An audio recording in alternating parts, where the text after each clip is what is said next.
guys, so today we're going to continue exploring what were the effects of colonization in America.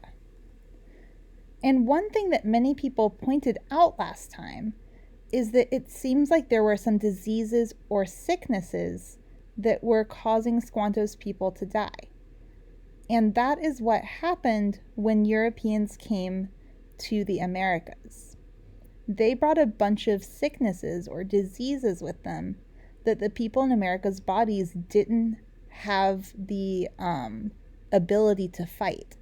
So just like we talk about how you can have antibodies against COVID, which means your body knows how to fight COVID, the Europeans had antibodies against all these diseases because they'd been around for a long time. But the people in America did not. And so one place that's easy to study is Mexico, because the Aztecs there kept really good records. So we know that in 1520, when the first European named Cortez came, there was an epidemic of smallpox. Then there was another disease. Then there was another disease. So you don't really have to know exactly what all the different diseases were. But what we can see from this graph is when Cortez came, there were 22 million indigenous people in Mexico. And after less than 100 years, there were only about 3 million left. So just like we read in the book, what happened when the Europeans came was something that nobody could have predicted, which is that they brought diseases and sicknesses that killed a lot of people. So a recurring theme in the book we started last week was that they're finding whole villages and whole areas that are empty. And the Europeans didn't really understand what had happened. A lot of them believed that God had given them this beautiful empty land to settle in, not realizing that people had previously lived there and had gotten sick. So today we're going to continue our story.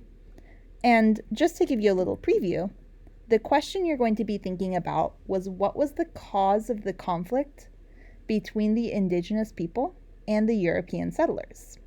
So let's find out.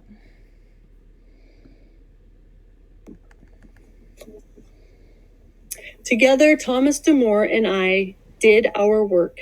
We made friendly contact with the Nemuscat and the Poconon. More than once, my words saved the life of my English friend. Peace seemed within our reach. But Impanao, the powerful Sechum of Chappaquac, Impanao was a leader of the Chappaquac League. He viewed the English as one might a deadly serpent. Impanao, too, had been taken to England as a slave and brought back to act as a guide. He had escaped and vowed to always fight the white men. The deeds of the Englishmen convinced his people that he was right. The summer of 1620, as Thomas D'Amour and I talked of peace, the English captain invited a party of Indians on board their ship. Then suddenly, the white men shot them down. When we reached the island of Chappaquac, Impanao and his warriors attacked us. Many English were killed. Thomas D'Amour was wounded. With my help, he was able to escape, but I was taken captive and given to the Poconon people as a prisoner.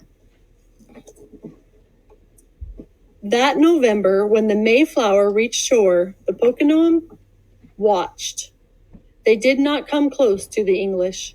If the Poconon had been stronger, they might have attacked the white men, wiped them out, or driven them away. But the Poconon were still weak from the great sickness. Where there had been thousands, now there were hundreds. The strength of our people was so small now that the Narragansett in the south, untouched by the plague themselves, ordered the once proud Poconon and Nemuscat to pay them tribute. I spoke to Massasoit, the Sechum of the Poconon, as the Pyrenees should, with respect and honor. Befriend the English, I said. Make them come to understand and support our people. Massasoit did not listen at first. He watched silently throughout that winter. Then Samoset came to visit. He was a Sechum of the Pemaquid people, who lived farther up the coast. He had done much trading with the English. He knew some of their language. Let me talk with the Somlisukmont. That's the word for Englishman. He said to Massasoit, nodding to me as he spoke, Massasoit agreed. The next day, on March 16th of 1621, Massasoit strode into the English settlement. "Welcome, English," he said in their tongue. He showed them the 2 arrows in his hand. One had a flint arrowhead, and the other had the arrowhead removed. The arrows symbolized what we offered them, either war or peace. The English placed a coat about his shoulders to warm him. They invited him into one of their houses. They gave him small water, biscuits, and butter, pudding, and cheese. "The food was so good," Samoset said to me later, laughing as he spoke. "I decided to spend the night." When he left the next day, he promised to return with a friend who spoke their language well.